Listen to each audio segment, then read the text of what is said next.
boundaries over pleasure. Time I desire, like I said earlier when I told you, you know, my desire to receive certain pleasures in life clouded my judgment, and I didn't set the proper boundaries. I didn't say, hey, tell me all of what this entails. Let me look at it. Let me see if I have room for it, because I was just like, okay, I'm at home.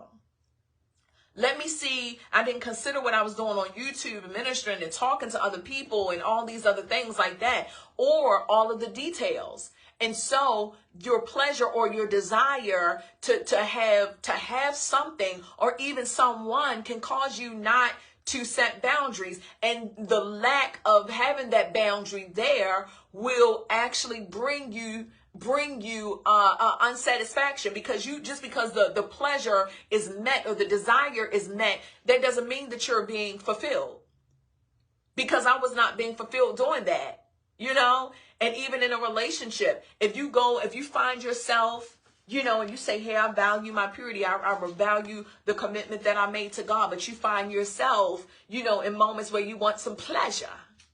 Come on, you know, you find maybe it's not just the pleasure of sexual satisfaction. It could be the pleasure or the satisfaction of being wooed, being taken out on dates, you know, and things like that. And so you're getting the pleasure. You're being wined and you're being dined and you're being taken out, and you buying your shoes and getting your nails done, buying your new braiding hair to do your bun.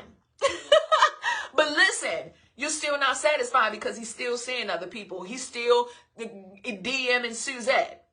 He's still, you know, doing the same thing for her. So are you totally satisfied? So pleasure can sometimes cloud our judgment. And because of the pleasure that we receive of having the ring or having the marriage or having the title or having the date or being able to get dressed up and go out, we totally dismiss everything else that we are, the greater things that really bring full satisfaction. You know, we settle for, you know, that false fulfillment that can come from pleasure alone. And when we look at the scripture, he said at his right hand there's pleasure forevermore. That pleasure is totally satisfying.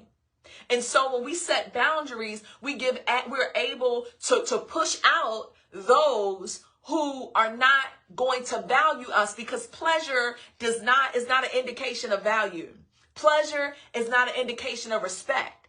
And so our bodies can deceive us. Our hearts can deceive us. Our minds can deceive us. That pleasure is deceptive. That's why people say you can't help who you love. And then, you know, oh, my heart is in it. Because that pleasure is causing you to dismiss everything else that ain't going right.